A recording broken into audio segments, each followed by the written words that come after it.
everyone for the love that you are sending into the Twitch chat. For our the artist, sorry, Visual Potions.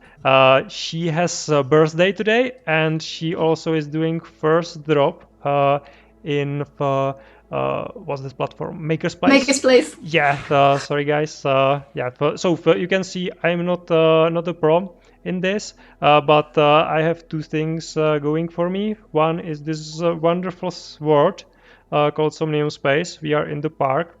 Here on this stage was Beeple auctioned. You can see one of the or some of the Beeples Oh, here yeah. as well. So that was one of those big ones.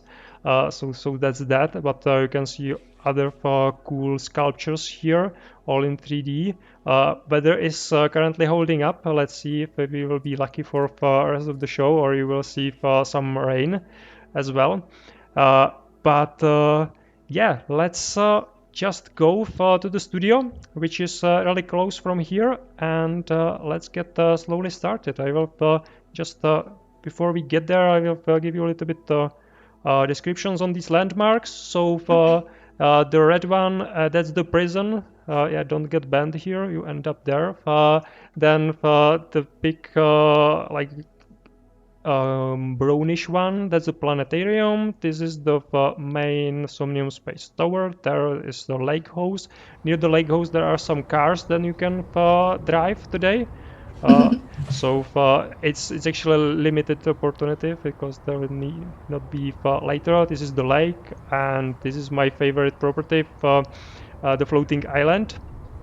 And one reason why I bought that place over there, the studio, it's very small, but it has best view in whole Somnium because I get to see the floating island, the city, the park, and this lake. So it's just wonderful. So let's get here. I will zoom in, and this is the browser. Currently, there's just my profile. So no one cares about my profile. Everyone cares about Visual Potions profile.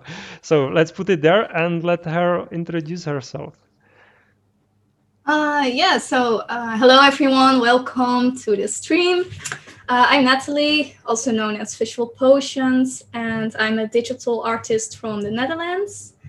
I mostly focus on digital collage art and photo manipulation, but I lately also started 3D, as some of you guys might have already seen.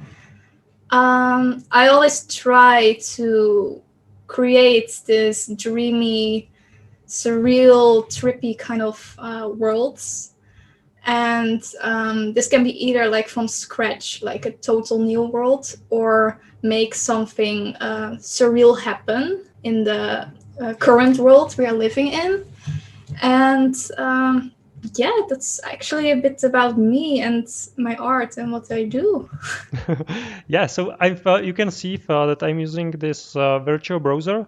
That's yeah, for me, it's like when I tried to do this first time and then put it there, it was just mind blowing. I hope you guys like it because now you get to see the world, and you get to see what's the most interesting, and that's Natalie's work. So you can see here the foundation. As we talk, I will just put different artworks that she created there, so you can see it. One thing that I will leave for second part is the main thing that we are actually here, but to a little bit drive the momentum up, it's the drop. That Natalie did in Maker's Place. So it's already alive, right? Yes. Yeah. So Yes, if you it's want to live. go there, and you can find it on your own and put some bit on it, but we will get to that as well later in a lot of details. Oh, you can see some guys driving the cars there. Don't get distracted as me. And yeah, but first I like to talk about with the artist, about them, about their background, how they get to art, and about their creative process. So Mhm. you get a better idea of or you can understand the actual drop better. So it's not just a colorful picture, but it has some meaning and you have some connection with the artist. So maybe if, let's start with how did you get to art? Well, I always was, as a kid, I really liked being creative and doing creative things.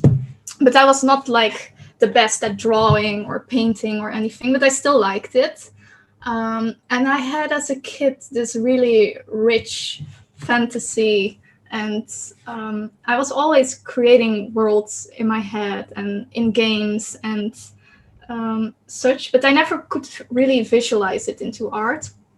And then eventually, when I finished high school, I went into college, media and design college, and I started graphic design. And that was first mainly focused on like graphic design. But at some point in my second year, we had a new teacher joining us, and she was also like more on the art side of design. So she started like experimenting different things with us regarding art, like either digital but also non-digital art. And quite fast I noticed I really liked creating collages. Those were not like digital collages yet, but oh, my crypto bunnies. Those were not mostly digital collages, but were like handmade. And I used like old magazines and old photos, and I would make those collages and experiment a lot with that. And that made me actually realize that I actually wanted to take a different road than graphic design. So at the end of my college, I decided to apply for a university called Fine Art and Design in Education. And that was more focused on fine art and becoming a teacher. And I went there for like half a year, but I noticed in the end it just wasn't for me.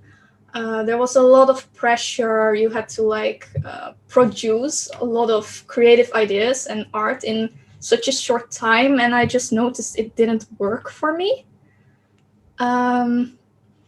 So yeah, then I quit, and I went. Yeah, I just quit. And, Welcome to the club.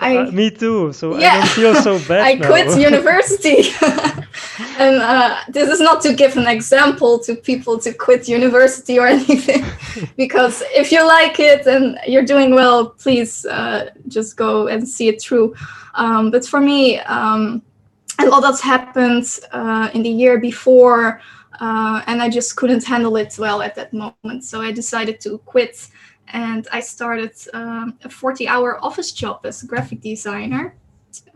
First at a company I just really didn't like. It was a paint producing company, and it was not beautiful at all. It was all very industrial and cold, and I mean, yeah, it can be nice, but it was just not something I really enjoyed. And later on, I went to work at an Asian food production company, and I did the packaging there, and magazine, leaflets, promotional materials, etc. And this was a job that was 40 hours a week in the office, and also quite a lot producing. And I felt at some point more as a factory than a graphic designer. I really didn't feel like I was doing something creative and something I liked.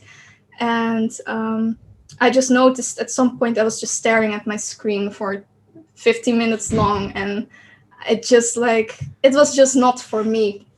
So I started, that was in 2019, and I was already experimenting a lot in Photoshop. I already knew Photoshop from my college, media and design. So I decided, like, when I would come home, I would eat, and I would literally go on Photoshop and start experimenting. And eventually in February 2019, I got enough courage to also start posting it on Instagram. And from there on, it actually only like started to grow. It wasn't directly really fast or growing really big, but it just slowly grew into something really beautiful. In 2020, I got reached out by Instagram, who wanted to feature me on their page. I created Inner Tranquility, work of the girl sitting on a chair with the clouds, which a lot of people probably know. If not, you can look it up. I will put it there. Yeah, sure. Yeah. It's on my Instagram, but I think it's also it's not on any NFT platform yet. Do you have my Instagram? Yeah, I have it, Oh. but I will have to log in there, and it will be a little bit difficult in this process. So don't worry about it. I will get there. Yeah. I will get there. But it has to be like quite a surprise, right? And like big company as Instagram. Yeah. Usually we have them as sort of like gods. So okay, but you guys like treat me well, don't ban me or like anything. I'm doing good, and then suddenly if they want something from you.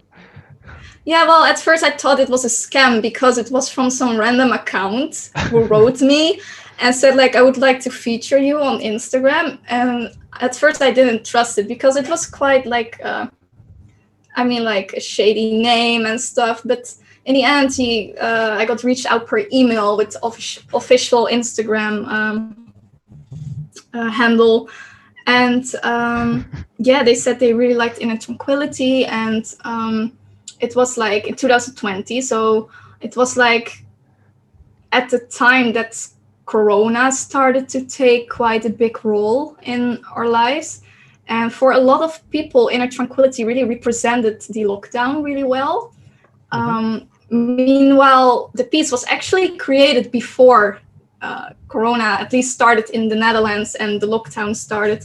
So that's also why I never give a fully detailed description of my work, because I also really like other people to like for everyone it can mean something else. Like for me, the piece can mean inner tranquility, but for the other person it can mean something totally else. They can see maybe sadness or depression or maybe lockdown in it, or maybe also inner peace.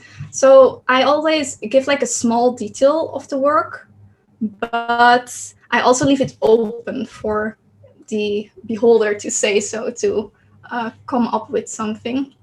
And this way you also start a really nice engagement, I think, with the audience. And it's also more personal then for the audience, the artwork. So yeah, when I created Inner Tranquility, which was in February 2020, I think, almost exactly a year after I started posting on Instagram, that work really exploded a lot. And I never saw that coming. I thought like it's just like any other day. I created something and I posted it, but this one really had a huge impact, it seemed. And from there on, my account started to grow. The community around me started to grow. I had really nice people around me, a lot of other artists. A lot of them are also here in this in the chat, as I see. And then Instagram reached out to me to repost it in June, if I'm correct. And from there on, it's just exploded. Like I couldn't open my Instagram chat for, well, let's say, for 3 weeks. It was really overwhelming. And I got approached by quite some companies. One of them is Interscope, which I'm still working for currently. And yeah, like that's actually like a little bit of my journey, like how it started. And I decided in August 2020 to go fully freelancer, and I'm still doing that. started with Interscope. I worked for Adobe Creative Residency. In between, I have some like smaller clients, a lot of musicians, a jewelry company from the Netherlands I really enjoy working for. And recently also NFTs since March. So that's a little bit about my journey towards where I am now. Yeah, that's amazing. That's amazing, and I think it's well, it went like really fast for you when you mentioned the timeline. Then Yeah. like leaving the school was for sure a good idea. But yeah, as you said, not recommending Don't do it. This. to anyone. But yeah, sometimes it's important to do the hard decisions, even if Yeah. they maybe like everyone is probably told you like don't do it, and then maybe parents were quite angry, or I don't know, I can imagine or extrapolate from myself. Well, I think my mom was always really supportive of me, and she saw how unhappy I was at that university in specific. And I've had a rough year beforehand, so she really understood. And she said, as long as you just don't stop doing anything, like make sure that you do something, or like it's okay to take rest for a while and to charge your batteries, but also keep motivated to do things. And as long as as I would do that, then she was totally fine with me quitting that university. That is awesome. So, you guys in the chat, you should give some love to whole family, because this isn't I would say like typical. Like yeah, a lot of parents are like really supportive for their kids, but when it comes to like ditching the school, it's usually they are usually quite harsh, or at least what I know. so this is wonderful. Talking from experience. Well, they were actually quite good about it as well, but not so great. But yeah, well, when I heard about like other people doing similar things, yeah, I know that they I think had it it also tougher. differs per situation, and Yeah, of course, of course. yeah, it's yeah. Yeah, so well, that's wonderful. I've found the piece. It's there already for a while. So yeah, it looks very surreal, and yeah, for sure, different people can find different things, because there are quite a lot of elements, and I think based on like experience of the person, you can find different story in the picture. Oh yeah, sorry, I had to reload my page because it was stuck still on the trip. But yeah, I see it now. Yeah, it happened to me as well. A while back, I was a little bit worried that it will. It's also for the others, but apparently it was just on my side. Yeah. So now it's actually wonderful. So we can switch gears. So that you can see here we have the sunrise. So maybe just for a sec, Oh I my will god. check if we can. It will come up after over the mountain. So yeah, Oh, nice. this is the first sunrise here that I experienced. So I'm on the same note as you. So I will put it like this. So hopefully you guys will be able to see it. It's wonderful experience. You will be one of the first one to get it. And in the meantime, we can come back. So this is about the background. How did you become an artist? But then you also discovered somehow the NFT space. It's usually quite interesting story. So how was it for you? Who told you that, or where did you find out about this space? Well, as I said, like eventually when you start creating art and posting it, there's this growing community around you that supports you, and in the end you really create like real friendships with people, and it just sometimes really feels like a huge like company full of coworkers all over the world. And there were actually quite some 3D artists that I spoke with and already knew and to collab with. And I saw them eventually moving into the NFT world.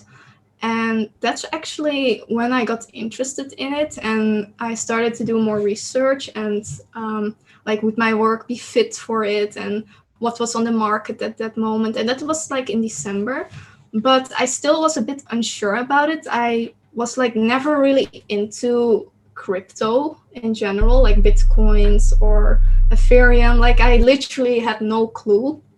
But for me, it was March when I saw like a lot of other digital artists who were focused on collage artists, but also photo manipulation, that they also started joining the NFT space. So I thought, why would I not try it? And yeah, I did have Twitter, but I literally didn't do anything on it, to be honest. I made it in like 2020, but I like never used it, so I was quite a Twitter noob, to say so. But yeah, like from there on, when I started using it actively in like mid-March, it just grew so fast with so many amazing people. So yeah, that's how I got into NFTs and Twitter. Yeah, well, that's cool. But you already started with Instagram, so you had some experience building following there, right? Yeah, it did feel like, especially at the beginning, now a bit less, but it really felt like starting from scratch.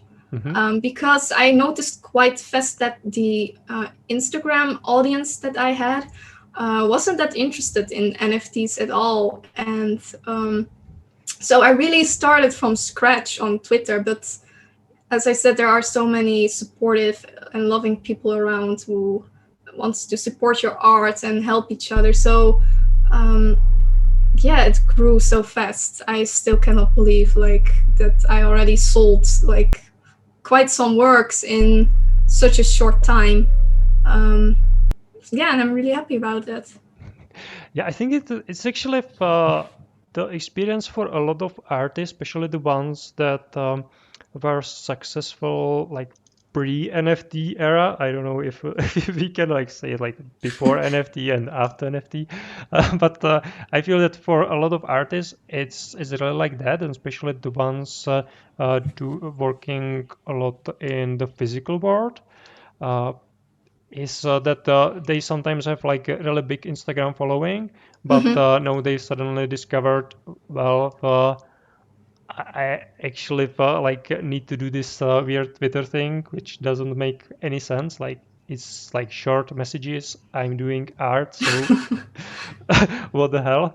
And Yeah, at first I found it really overwhelming. Like I was like, oh my god, I opened Twitter and I see constant people like tweeting stuff, and it just goes on and on. But now I really enjoy it, and I'm happy I'm also surrounded with people that it's not only art focused, but there's also a lot of fun and laughing and sending gifts to people. Which is a huge passion of mine. So, which I can do on Twitter, and I didn't do that much on Instagram. So. So, can you tell us a little bit about your strategy? What do you think is working? Because you got it going quite quickly, and like a lot of people could for sure use some advice.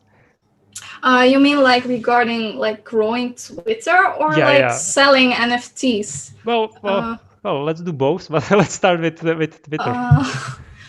With Twitter, I think just following people and supporting them and their art and being genuine about that. And if you do that, and if people like your art, they will do the same back for you. And that's how I grow my Twitter. I mean, it's still not huge, like if you compare it to my Instagram, for example. But I mean, like it went fast. If you look at mid-March, when I started like tweeting more actively, I was at 300 followers or something, and now I'm like at almost 2,000. So it still went quite fast. For me on Instagram, that took like really a long while before I would hit that amount of followers. So regarding Twitter, I really just suggest people be active and support the things you genuinely like. And if people start to notice you and they see your art and they like it, they will definitely support you too. And there is behind that no secret technique or strategy I really use. Like, I'm no marketing expert. I didn't follow any course regarding communication and social media, but I just think as long as you stay genuine and support others, they will give it back too. And just show your art often, like put it out there so people will find it, and use proper hashtags that are relatable to that, to your work or to your post. Could you Regarding could you be more specific? That I think that could help a lot of people. I promise we get more to you, but I think this is actually the hashtags what you are talking about. That this could be like really helpful for a lot of people. So that could be for sort of the idea, giving away the good advice. The hashtags, yeah.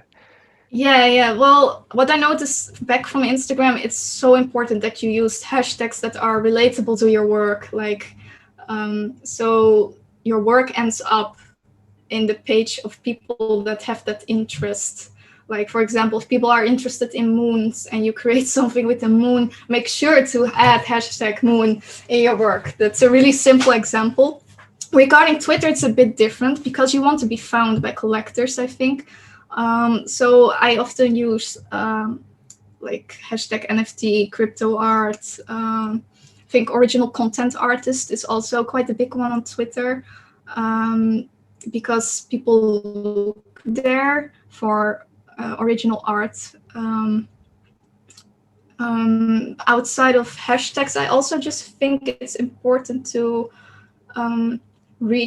not necessarily reach out to collectors to shill, but be interested in why they collect and what moves them and in what kind of work they're interested and how they ended up into this NFT world and collecting stuff. And I also think if you're actively sharing other people's work and react on them, and they share your work too, those collectors that already collect work from those other artists will find you too. As I said, I'm no marketing communication expert, so it's not like I use some technique like, okay, I'm gonna post this and I'm gonna target these collectors, because that's just not how it works. I also think it's just simply being found by the right person at the right moment. Right. I think that's a lot of it too. Yeah, there's luck to it, right?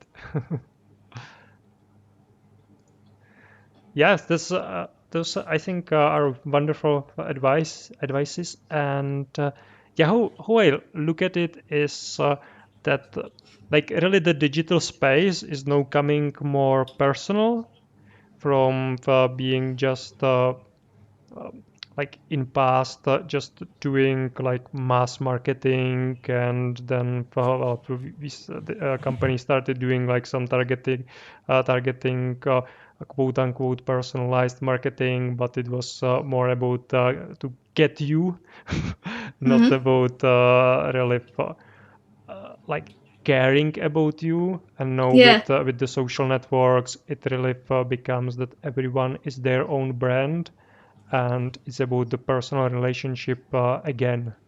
So I don't like that. Yeah, I think it's so important to not only, now I'm talking specifically about collectors, but also with artists. Like, try to be interested in each other and don't just chill, to say so, because I mean, I remember when I started like on Twitter, I was also reacting a lot on chill posts because I had no clue like what else I should do. I didn't know how to start. But eventually you learn like if you want to approach a collector, it's actually not you approaching them, they are approaching you, because usually they want to find you. That's for them way more, at least like a few collectors that I've been spoken with, they told me that they would rather find you on the platform or in tweets than that you just like slide in their DMs and just throw a bunch of your work and chill. Right. And yeah, like have a talk and be interested and have fun and yeah, build relationships. I mean, it doesn't necessarily directly be friends, but at work you also need to have a good relationship with your coworkers. So it kind of works like that too, I think. Yeah. I think like looking at the chat, you are definitely onto something because these guys love you. They are also like 200 IQ at least smarter than me because they were trying to do some humor and I completely didn't get it. so you guys are the best and yeah.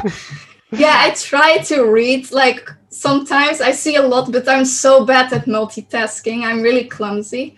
So, but I'm really happy to see everyone here. Most of them I know. And That's awesome. I love yeah, it. that's what I said. Like, it's a really nice community that you get into once you. Okay, so it's not that I am dumb. It's just I don't know for some of your internal stuff. Okay. You have some cult going on here, so that's cool. That's cool. Hands up to you. Okay, so yeah, let's go. Oh my god. Be nice, guys. Be nice. Behave. No, and I saw someone writing, I think it was Hadi, please finish your school. Yeah, well, that would be really great if like my stream ruined some lives. So please don't like think about what you are doing. Yeah. Okay. Yeah. Yeah, you guys are the best. It's awesome. I would love. I would love to have you as part of the community, or everyone would do that. Okay, so maybe if this would be a good time if when you could tell us something about some of these pieces that you made, and we get to the main one, which I actually a couple of times already put there, so I can actually tease you a little bit with the drop, which is right here in Maker's Place. Let's see, let me refresh it again. Yeah. Which has like this wonderful resolution. Has some limitations what I can do in this browser. So you will have to bear with me. Yeah, apparently this one isn't working, but you get the idea. And of course, you can, I can actually put it into chat. So if someone don't already have the link, you can go there and check it on your own screen. But before going here, let's maybe talk about a couple of the other pieces that you dropped before. Yeah, sure. Yeah.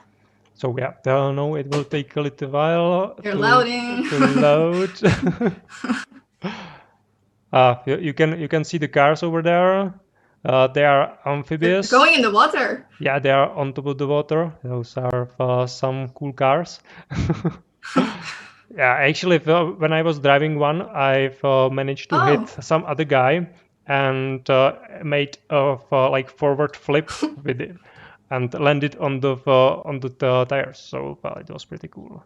You guys should try it. They will be here available. I don't know for how long, but I think maybe like today, tomorrow. I don't know if after the race they'll be there as well. Finally, we got the Ooh, pictures. they're there. Yeah. So which one you want to start with? Um, I think it really doesn't matter, but we could start with the first one, like the trip, since it's my Genesis piece, maybe. Okay, it's coming up.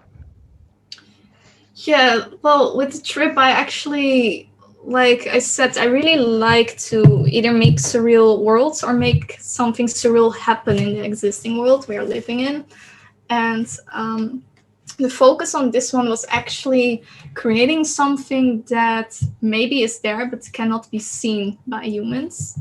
I often use insects like bees, for example, as an example for that, because they see in different colors, and that's why I always like to use that as a good example for when I make a work like this. And the trip is basically representing a surreal occurrence happening in the existent world, but it's up to the audience to decide if it's actually happening, or is it like just all in your head. And even if it's in your head, does that mean that it's not real, or maybe it is real? And that's basically what I try to represent with works like the trip.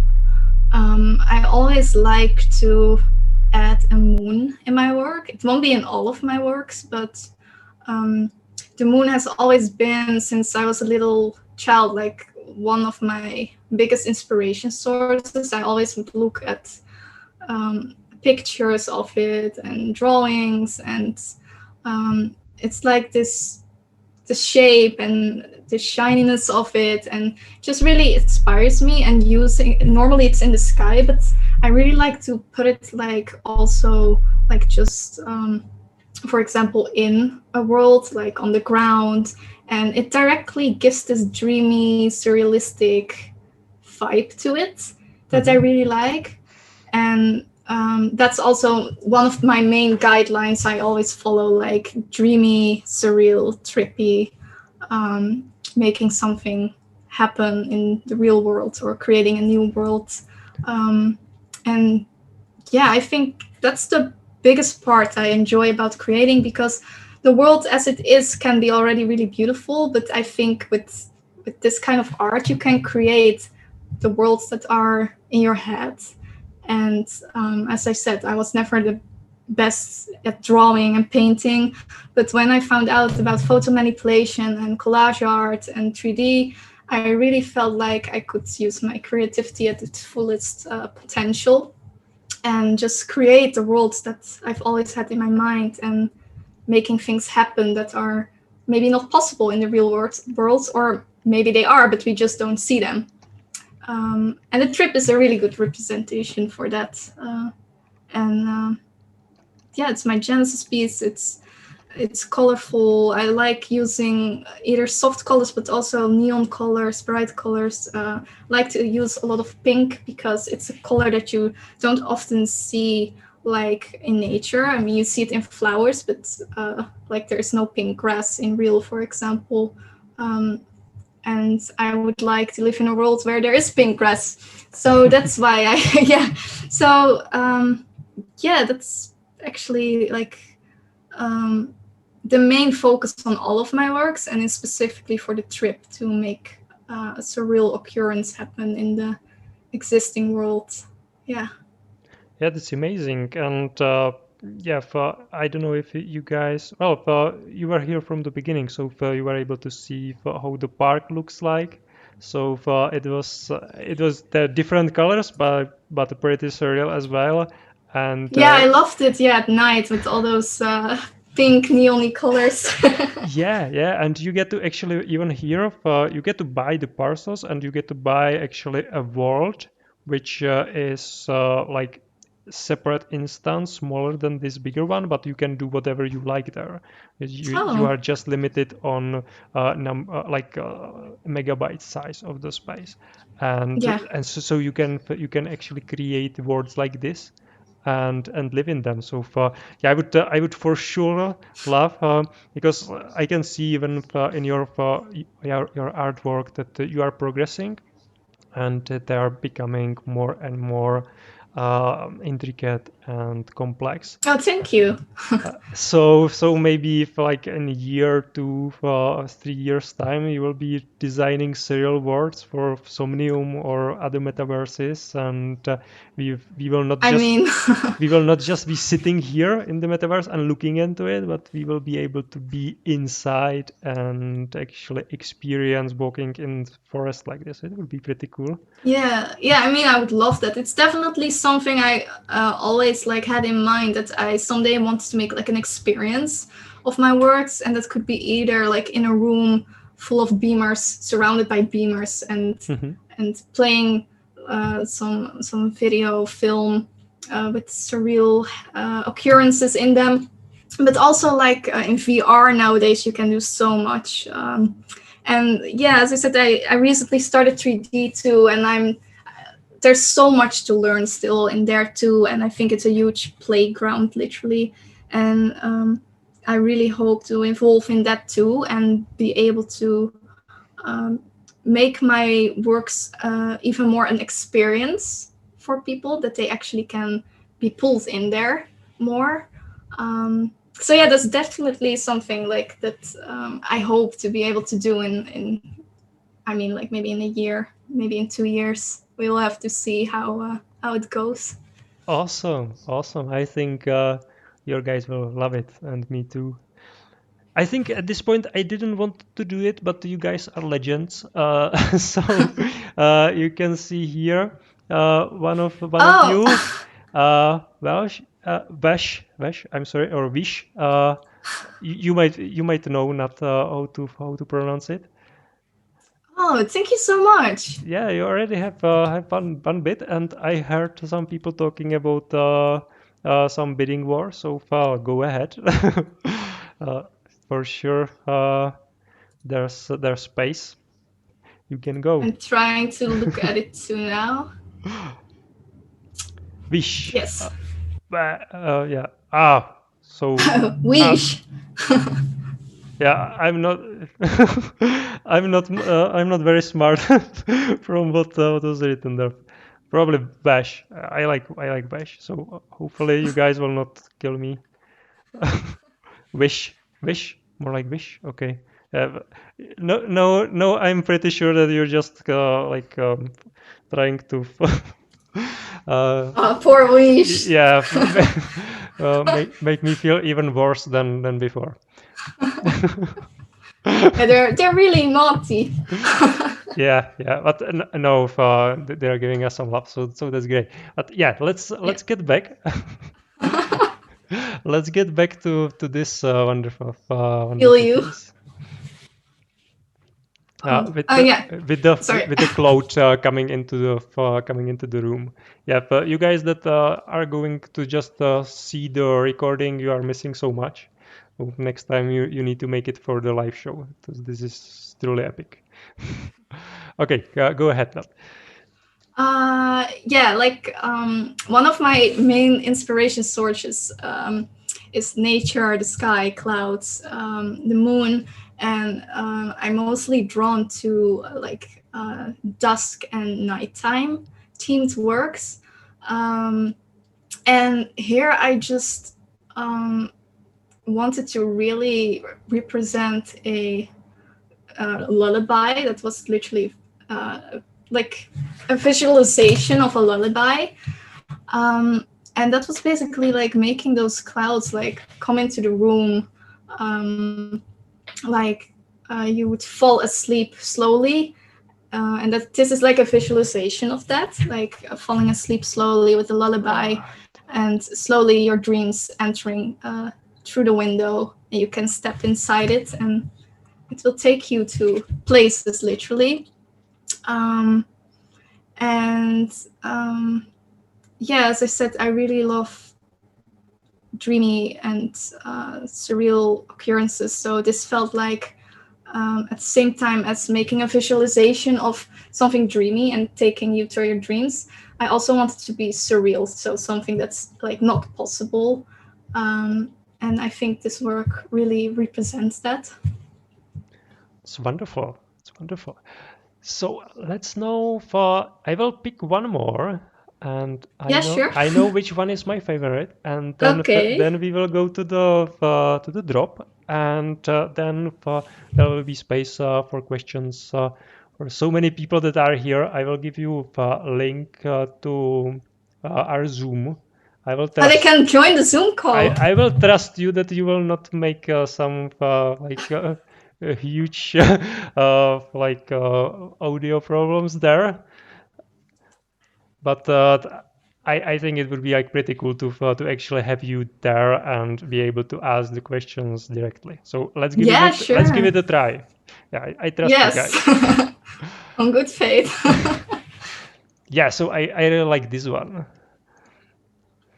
Let me see. Let me try. I think it's stuck for me again, so I need to refresh it. Oh yeah, Hesper's backyard. Interesting. Yeah, I remember Uh, when we were actually talking about it, and I was mentioning that it has like two moons, and you were saying like there are never enough moons. So yes, I like the yes. idea. Yeah, this is a great example of what I just said before, like placing a moon in a location that's actually not possible. Hesper's backyard is actually inspired by the god Hesperus, which means it's the evening star. And I always, when I think about Hesperus, I always have a certain color palette in mind. Lots of stars, blue colors, aqua colors, the moon, really like galaxy, space. And during creating this piece, like I never come up with a name like directly. I always come up with a name for the piece when it's finished. And when I looked at this, I just thought, yeah, this is just Hesper's backyard. It's oh yeah, there he is, chilling in the air. Yeah, like it's from Roman and Greek mythology, and I find it really interesting. And I think they are also quite a lot of times they are quite my inspiration sources, especially when I create an artwork where there's a human being in there too. But yeah, this time it was not a human being. It's like a location I created, and when I looked at it, I just thought like this could be Hesper's backyard. You know, like this is where he would chill after work, to say so. Yeah. Let me refresh it one more time. As I said before, there can never be enough moons in my work. I find them so inspirational, and they make everything so dreamy and surreal. And in this case, I put one in a bubble and one in the sky. And what I like about using bubbles is that they really represent a separate world so nicely. So maybe the bubble inside the bubble is maybe a total different world. Again, But when I saw it, it's almost like the bubble give it feeling that it's almost reachable, you know? yes, yes. I also have a piece on my Instagram, which that was the first time I used a moon in a bubble, and think I don't know if I still gave it that name, or it still has that name, but I think it was also called Unreachable or something like that. I think it gives this protective vibe, a warship vibe, but also a sense of a different world. But again, I really like to give small details on it, but not too much, because I really like it when people look at it, feel something, and just tell me what it makes them feel, or what they see, or what it means to them. Because you get so much like interaction with your audience, and I think I can put a stamp on it what it means, but I think it's way more fun if other people can show me what it makes them feel and how they see it. So that's why I never give too much details about the work, but I just tell them what it makes me feel like. And when I created this piece, it was for me Hesper's backyard and the moon in a protective place, to say so. that said, I also never really, when I start creating, I never really start with a plan. Like, it's not like I'm gonna create a work using this, and I want it to be in this team, and I want this and this and this in it. No, I just like go through images or stuff I shot myself or created, and at some point it just feels right, and then I throw it in Photoshop and start experimenting and creating, and then suddenly it turns into something like this, for example, and then at the end I come up with a name for it, and I think those names just pop up. Like, it's just literally this is the feeling I get from it, and I will name it that.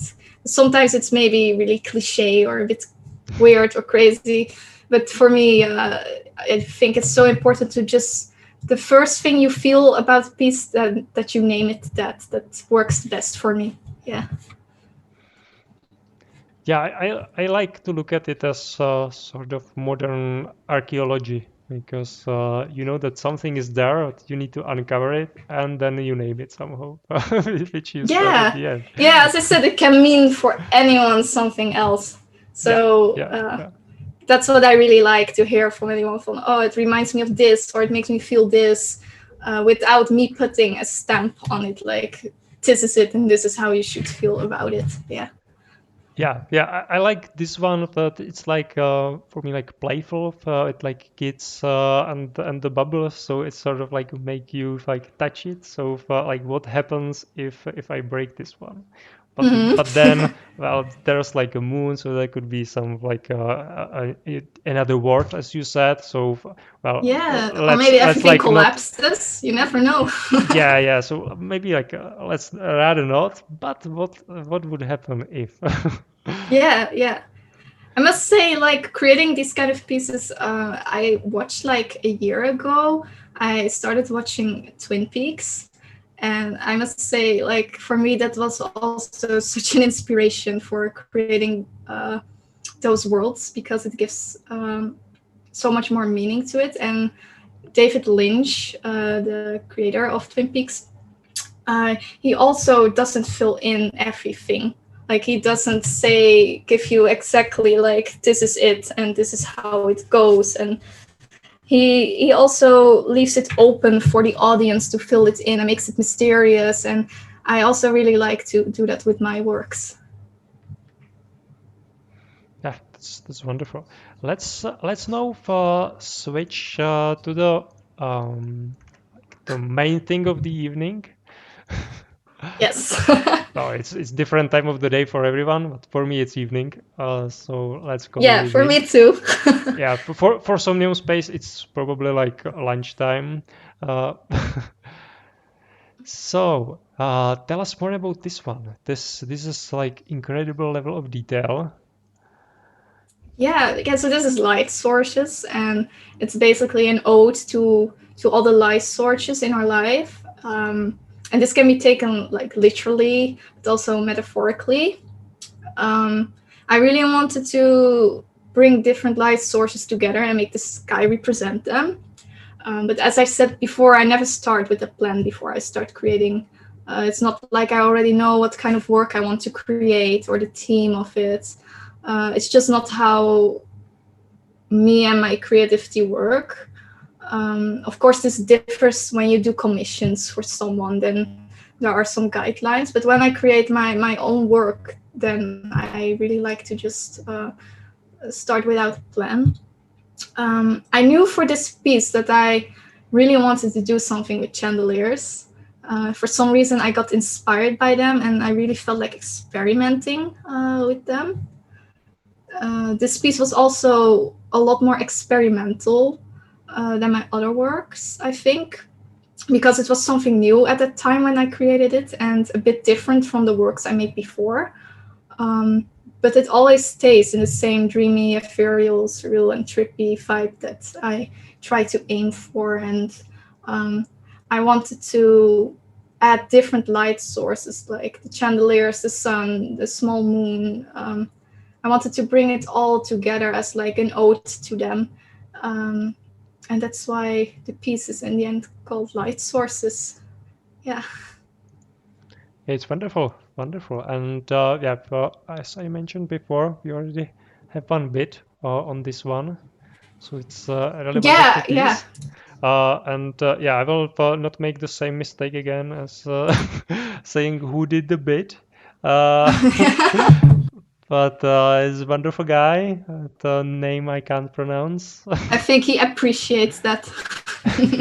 Yeah, so I do it like this. It's in the same way.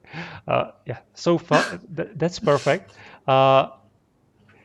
Maybe if because we actually spent quite a lot of time on discussing all the different things. So let's now give the word to our audience, which is quite big, and let's see what's going to happen. Yeah. So yeah, sure. You guys, I will give you the link, and let's see if you break it or you make something cool out of it. Let's prepare our ears. Or maybe they're all shy and they won't join. Yeah, I don't believe that. Let's see. So when you join, maybe like mute yourself first, and then I will call you out if it will be just one or no one. Should I mute myself or? No, not you. I mean the guys that will come, because if it will like half of the chat come and everyone will say something, then we will all die, or it will be just disaster. Or if you are shy, as me, and then just like type your question. I can read it. It's maybe also like safe. Yeah, I also have the chat to do that. Open. Yeah, so feel free. Let's see. Well, the comments are really nice. We have Hadi, Nima. Well, the comments are really nice. We have Hadi. Oh shit, I hear myself. We have Hadi. Oh shit, I hear myself. Yeah, okay, you guys, I just muted you. So I hear myself like 2 seconds later. Yeah, I heard it like multiple times. So yeah, okay. Let's start with Katya.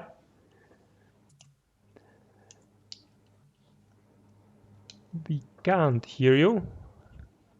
Actually, can't hear. Okay, so let's start with someone else. So let's start with or Katya. Yeah, let's start with Nima. I will unmute you, or you can unmute yourself. Yeah. Hello, can you hear me? Hello. Yes. Welcome to the stream. Welcome. Great interview. Yeah, really cool to hear your story, Natalie. Oh, sorry. What did you say? I said it was a great interview. Really cool to hear your story. Thank you. I'm glad you like it. Yeah. It's the first time I'm doing an interview, so I was a bit nervous beforehand, but yeah, it's going well. I didn't really have a question, to be honest. I just wanted to say, nice job. Thank you. Awesome. Thank you. Thank you for joining. Yeah, of course. Okay, so let's give a word to another person. I see Katya made it, and I'm actually curious if I managed to pronounce it right or again poorly. Yeah, hi everyone. Yeah, Katya. Hello. Well, Katya. I think I have to put my name, my artist name, but okay. Yeah, so welcome to the stream. Welcome to the audio. We are doing this huge experiment. A lot of people are here. So what is your question to Natalie? Mine? Yes. Yours. Because I just joined and I thought maybe someone else was asking the question, but okay. Oh. Well, but I have a question. I was not aware that you're a fan of Twin Peaks as well, because I'm a huge fan of Twin Peaks. Oh my God, I love Twin Peaks. Yeah. And if you see my Twitter, you will see me so often sending gifs of Twin Peaks. Oh, I missed it somehow. I don't know how, but I'll send them to you. Yeah, I will slide them in your DMs. Shield me gifts with Twin Peaks. I would appreciate it. So I don't know. I was planning to ask about that, or rather mention that. I was happy to know. And no, in general, happy birthday and congrats on your I don't know, like journey so far in NFT space. I think it will work really good for you because you like a very good community person. So I think everything will go really well. Oh, thank That's you my so much. question comment so far. Yeah. Thank you. Awesome, thank you. So now let's go to last person, because some people were there, some more people were there, but then they got a little bit scared. I have a question now, actually. I have a question. Yeah, Oh. cool. About your Instagram account. So you said it really blew up when you had that, what was it called? That piece with Inner Tranquility? Inner Tranquility, yeah. So my question was, how do you manage your Instagram account now? Because it's like 100 and something thousand followers. So like, do you check DMs? Do you get a lot of DMs, or how do you manage that? Well, I have most of the people I talk regular to are like in my normal DMs, but then I have my requests too, and there are like thousands of them. I just scroll through it once a day and I try to answer a few, but it's also a lot of people just replying on a story or mentioning me in a story. So I really just try to swipe through that, and when I see someone specifically writing something, I always try to react on it. But like, it's so much. Like I didn't really have the time yet, or like felt like I'm gonna sit now and spend an hour of time like scrolling through it. But I really try to answer a lot, especially if I have something like a Q&A, or I ask people for something in my stories. I always try to look in my requests. But yeah, there's also, I think as any person's DMs, there is a lot of weird stuff there too. And then there are normal questions. And I try to answer a few every day. But as I said, like, I actually should maybe spend some more time in my Instagram DMs to answer some more questions, but it seems sometimes so endless. So I think at some point you will experience it yourself too. Hopefully not. Oh. Well, cool. Yeah, thanks for answering. Yeah, sure. Okay, awesome. So I see that Hadi, it's 1 a.m. for her, so or him. Yeah, really bad, not just in pronouncing my names, but also guessing what the gender is. So I'm sorry. Yeah, so well, great shout out to you and to all others that are joining us in like middle of the night to support Nat. It's yeah, awesome. thank you. And yeah, so if you would like to ask something, you can also type it if you're not really feeling saying it in the middle of the night. I could absolutely understand that. And we have Andrea here. So Andrea, if you have a question? I hope this is working. Yeah, It we can is. hear you. Okay, I'm like, oh my God, I can hear two different sounds going on in the background. Good job, Natalie. You did awesome. You really are awesome. Thank you so much. This is kind of it might be a trickier question. I know, like, you have all your NFTs are beautiful. Everything you do is beautiful. I wanted to know, can you pick a favorite out of all of your NFTs? Like, which one has that, like, it's your ultimate favorite so far? I know that's probably a really hard question. You mean like specifically the ones I've put as NFT, or like all artworks? Yeah, just NFTs. I think that would be Light Sources then, this one that I just dropped today on Makerspace, because I always spend quite some time on my works, but I feel like on this piece I spent that little extra time on it, and it was it was really new for me and really creative and experimental, and I really enjoyed creating this piece. And that's also one of the reasons that I wanted to be my first Makerspace drop piece. So if I had to choose, it would be Light Sources, but I think every piece has a story and like a little place in my heart. So That's awesome. Thanks so I hope much. that answers your question. Oh, it definitely does. Yeah, I love that. I think like I've been following you for a while, so just seeing this piece was just it was very. I loved how different it is compared to some of your other pieces, and I can tell it had a special place in your heart. So I just Thank wanted you. to, yeah, it's lovely, amazing. Thanks so much. Yeah, thank you. Thank you. Perfect. So I think those were all the questions, and we actually managed to sort of round it up in like reasonable time. So even for those of you that are joining very late, will be able to get some sleep. Maybe is there anything at the end, Nat, that you would like to tell your audience? I think if I would want to tell something now, mostly towards all the artists, is like don't get discouraged if you don't sell directly anything. Just keep creating and enjoy creating. Like I think that's what is most important. Just enjoy it genuinely. Till this day, I feel so happy that I can literally do this as my job and create stuff and be not at the 40-hour office anymore that I used to be. And for some people that will work and they can combine it really well and they love their jobs. For me, it didn't work, and I'm still really happy that I am able to do this. And like for me, it took 2 full years to be where I am now. And I'm still feel like for when it comes to NFTs that I'm literally starting from scratch again, which is also really exciting to me.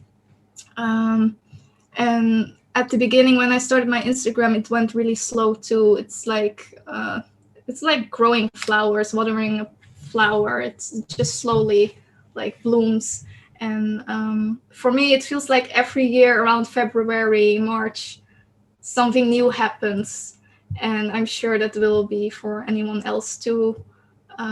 Just keep creating, and I'm sure the right people and the right collectors will find your work eventually. And if they love it, they will buy it for sure. So enjoy creating and don't get discouraged by seeing other artists selling maybe really well, and for you it's maybe going a bit slower. I think that's really important, because at the beginning I also got sometimes insecure, like 3 weeks passed and something didn't sell yet, but in the end I think it's just a case of being found by the right person at the right moment. So I'm sure that will happen for everyone here.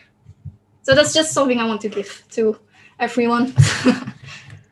That's wonderful message. That's wonderful message. Thank you for that. I really you. love how yeah. Amen. How when I talk to various artists, it's we get to talk about creations, about different point of about different perspectives, and about just being doing something that's meaningful to them and to people that see the art, and Yeah.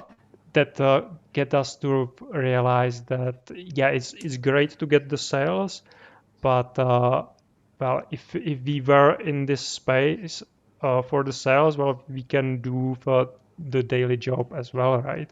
But we are here because we love doing the art and creating and yeah, just doing cool things. So Yes. just remember that as Nat told that. Okay, Definitely. so thank you everyone. Then also happy birthday one more time to Nat. Thank you. Congratulations to your bid. I hope that there will be much more very soon. And yeah, all of you have a nice day, night, good night, or lunch, or whatever is your time zone. And yeah, goodbye. And I hope I will see you on our next drops, exhibitions, and meetings. We have actually multiple times during a week. So one thing that I would like to invite you all is the Wednesdays exhibitions that we have at 21 Central European Time or 3 p.m. Eastern Time. And we have new artists every Wednesday, and we can catch up and just do some networking after the exhibition or even before. So hopefully I will be able to see a couple of you there, and see you around in the metaverse on Twitter or Yes. in Thank this you so wonderful much for community. joining. Thank you. So have a nice day and goodbye. Bye bye.